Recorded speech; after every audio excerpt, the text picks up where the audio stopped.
Hey, what's going on, guys? It's Sesh. Welcome to the channel. In this video, I have three really nice wins on the road to 2000.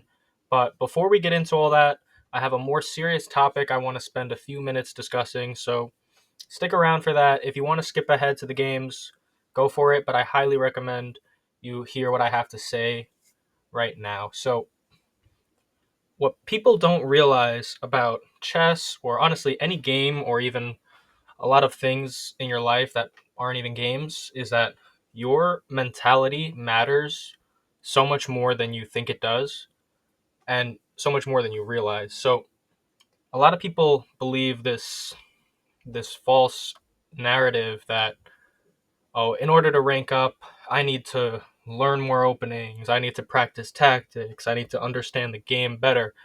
And that's all true in the grand scheme. You are going to need to learn more, but I guarantee most of you watching are not at your rating that you possibly could have. You're probably underrated significantly, all because of your mindset.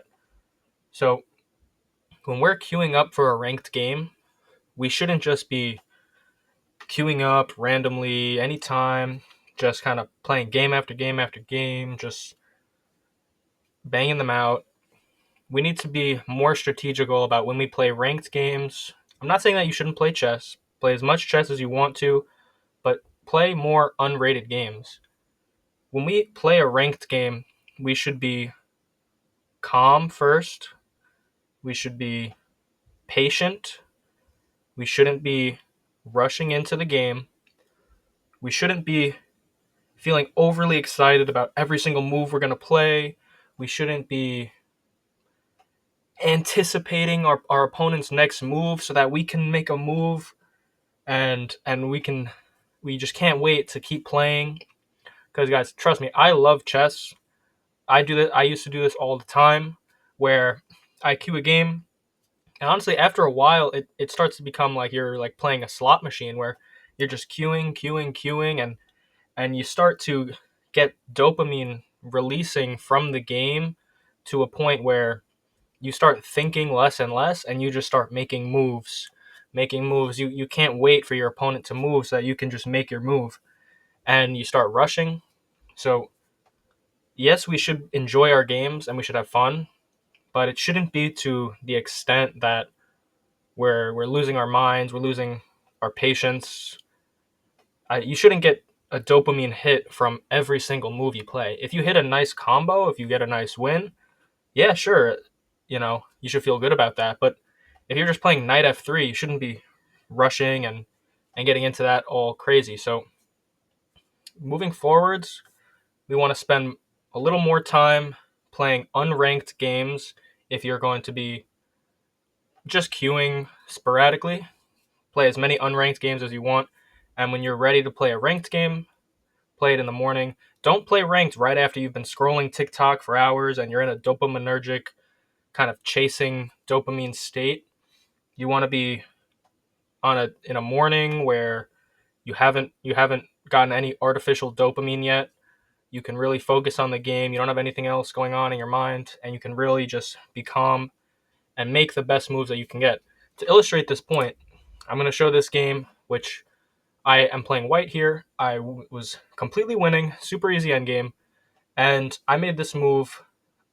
I, at this point, I went from 1790 to 1850 was my highest, 1851 in a day, because I figured this out. And then the next day, I was just so excited that I literally went on a winning streak, like 5 games in a row. I was so excited. I just kept queuing, and I kept losing like crazy because I was rushing and I couldn't wait for my opponent to make their move. I just wanted to play. And so you don't need to learn something new to realize that my opponent is threatening a discovered check. Everyone can see that. You don't need to learn anything to understand that. But yet my mindset in this moment caused me to blunder and basically lose the entire game. Just because of my mindset, not because of my skill, not because of my knowledge base. It was because of my internal state at this moment. But so moving past this, this day I literally did the reverse. I went from 1850 back down to like 1790. So I went up one day, back down. Today I put on some restrictions on myself. I said, instead of just playing randomly, I'm going to set goals. I'm going to play 3, 4 games a day. That's it. If I want to play more, I can play Blitz or unrated games. So let's see those 3 games. These are really nice games, guys. They're really instructive.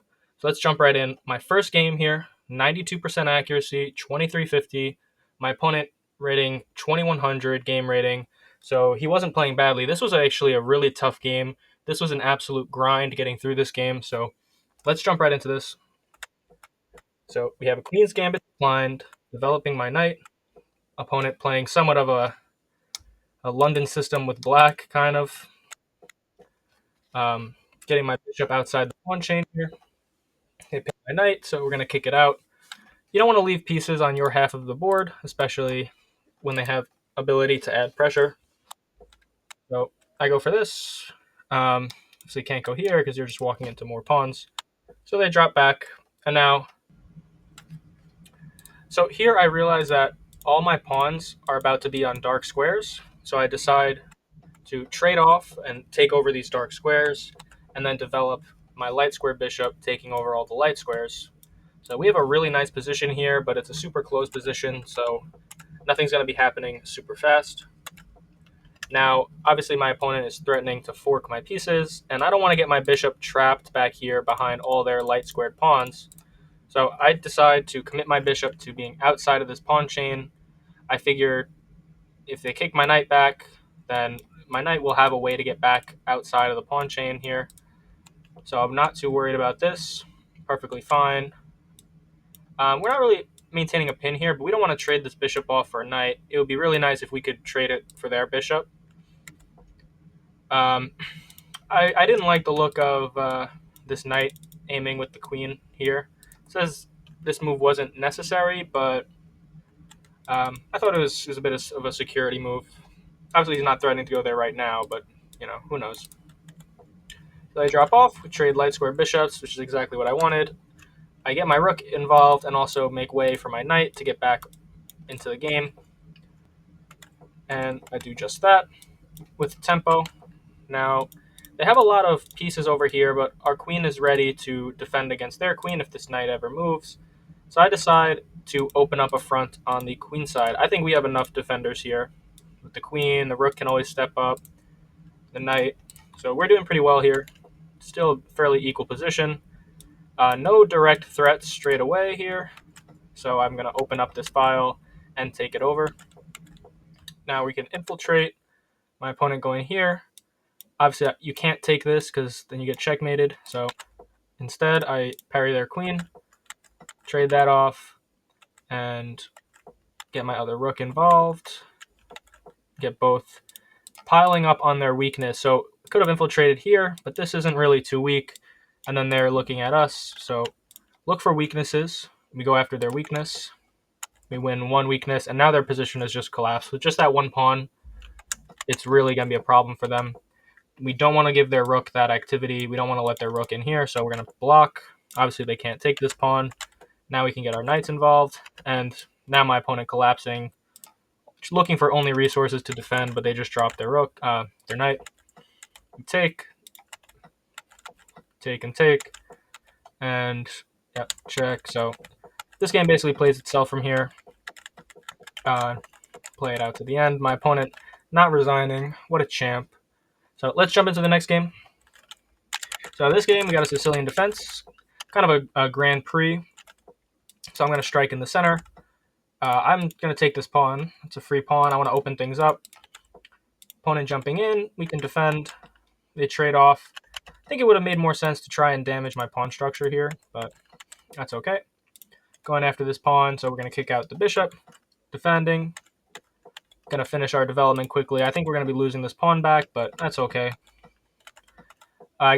This was stupid. I did actually rush a bit here. So this whole video about, taking your time and not rushing. Yeah, I didn't take my time here. I pre-planned this move, I think, here. And even if you pre-plan a move, your mental picture might not be perfect.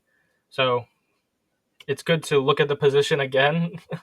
I basically like pre-move this, so we're in a bit of a sticky situation, but it's still fine, mostly equal. We can win this pawn back. And I figured trading here isn't too bad because their rook is still going to be bad. And we can build up our pawn chains and we'll be okay. So not letting them get this open file. Trading here. So now my plan is not to go here, which would let them, well, let's see. All right, now if they take, now our king is too passive and they're going to be able to dominate us with their king. So we don't want to let them do that. So instead, I go here and trade this way. Stockfish still says somewhat losing, but we get to this position and we're doing all right. You know, we're not versing Stockfish. So yeah, just like that. Now we're back to equal. Let's see, what is best move here? Oh, h5 here. Losing this pawn, yeah. And my opponent's going to be getting in. Yeah, that's tough. Didn't see that one, but my opponent goes here. And now we're breaking through. You have to take, otherwise we're going to be making a pass pawn. So we trade. Now we have opposition. And we can make a pass pawn here. And we can roll out the red carpet for this pawn. So nice little win there. Almost had a slip up, but we pulled it out. And final game, guys. So let's jump into this. We got a Queen's Gambit. Declined. I don't even know. This technically isn't even a... This is just a weird... It's called Old Indian. I'm going to call it a Queen's Gambit decline because they declined the Gambit. But anyways, just building up little central pawn chain. My bishop's outside of the pawn chain.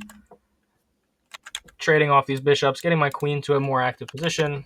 I guess they didn't want their pawn structure getting damaged, so maybe I would probably play something like this here, or yeah, honestly, maybe even just move my bishop back. But yeah, I guess this is okay, but practically speaking, I don't love this.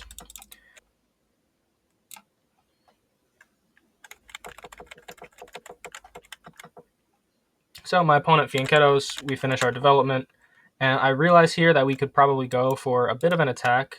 May not be entirely sound, but I figured with our bishop here, our queen aiming down, things are looking pretty good here.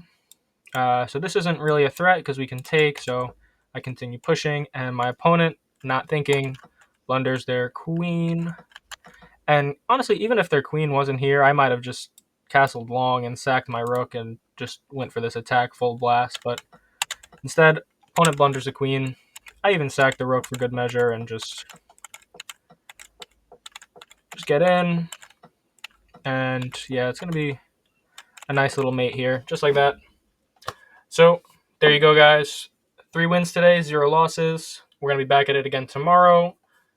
And hope you got something out of this video, guys. So hit that subscribe button, like the video, drop a comment, and I'll catch you all in the next one. Peace.